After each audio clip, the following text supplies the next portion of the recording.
இங்க ஒருத்தன் போன் பேசுறதுக்காக அங்க இருந்த ஒரு பப்ளிக் டெலிபோன் பூத்துக்குள்ள போறான். அப்படி அவன் போனதும் பின்னாடி இருந்த டோர் ஆட்டோமேட்டிக்கா க்ளோஸ் ஆகுது. அப்போ ஒரு காயின் போட்டு கால் பண்ண ட்ரை பண்றான். ஆனா அந்த டெலிபோன் ஒர்க் ஆகல. கடுப்பான அவன் என்னடா இதுன்னு அந்த பூத்ல இருந்து வெளியே வரலாம்னு வர்றான். பார்த்தா டோர் ஓபன் ஆக மாட்டேங்குது.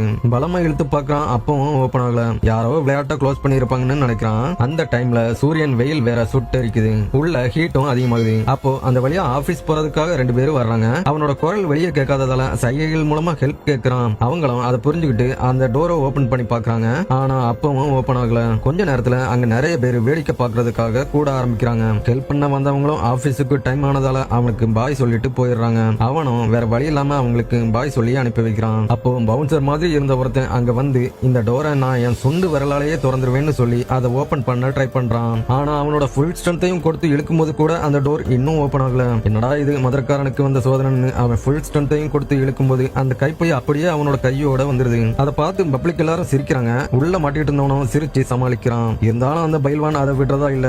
ஓங்கி வந்து அதை இடிச்சு பாக்குறான். அது அப்பவும் உடையல. அவமானப்பட்டு அங்க இருந்து கிளம்பிடுறான். இதுக்கெல்லாம் இவ்வளவு ஸ்ட்ரென்த் வேஸ்ட் பண்ண கூடாது, கொஞ்சம் மூளையை யூஸ் பண்ண போதும்னு அடுத்ததா ரொம்ப வருஷம் எக்ஸ்பீரியன்ஸ் உள்ள ஒரு மெக்கானிக் அதை ஓபன் பண்ண வர்றான். அவனும் சுத்தி சுத்தி பாக்குறான். எந்த ஸ்க்ரூவும் இருந்த மாதிரி இல்ல. அந்த டோர் கேப்ல ஸ்க்ரூ டிரைவரை வச்சு ஓபன் பண்ண முடியுமான்னு பாக்குறான். அதுவும் பண்ண முடியாததால அந்த டோரோட கைப்பிடியை மட்டும் மாட்டி கொடுத்துட்டு இவ்வளவுதான் என்னால பண்ண முடிஞ்சதுன்னு சொல்லிட்டு அவனும் போயிடுறான். அந்த கூட்டத்தை பார்த்துட்டு செருப்பு தைக்கிறவன், பலூன் விற்கிறவன், கடலை முட்டாய் விற்கிறவன் நிறைய பேர் அங்க வந்து சேல்ஸ் பண்ண ஆரம்பிச்சிட்டாங்க. அடுத்ததான் தீயணைப்பு வண்டியும் அங்க வந்துருது. இதுக்கப்புறம் பயம் இல்ல, எப்படியும் வெளியே வந்துடலாம்னு சந்தோஷப்படுறான். அவங்க அந்த பூத்துக்கு மேல ஏறிட்டு ஒரு பெரிய சுத்தியால அந்த கண்ணாடியை உடைச்சிட்டு அவனை வெளியே கொண்டு வந்துடலாம்னு ஒருத்தன் சுத்திய ஓங்குறான். அந்த டைம் திடீர்னு ஒரு கிரீன் கலர் வண்டியில சில பேர் அங்க வந்து அதை உடைக்க வேண்டாம்னு சொல்றாங்க. அவங்க போன் பூத் கம்பெனில இருந்து வந்திருக்கோம், இந்த போன் பூத் ரிப்பேர்ல இருக்குது, அதை சரி பண்ணி பார்க்கணும்னு சொல்லி அவனோட அந்த பூத்தையும் சேர்த்து ஒரு லாரியில ஏத்தி அங்க இருந்து கொண்டு போறாங்க. அந்த ட்ரக் ஒரு சிக்னல்ல நிக்கும் போது அங்க இன்னொரு ட்ரக்ல இவன மாதிரியே பூத்துல மாட்டிட்டு இருந்த ஒருத்தனை கொண்டு போறாங்க.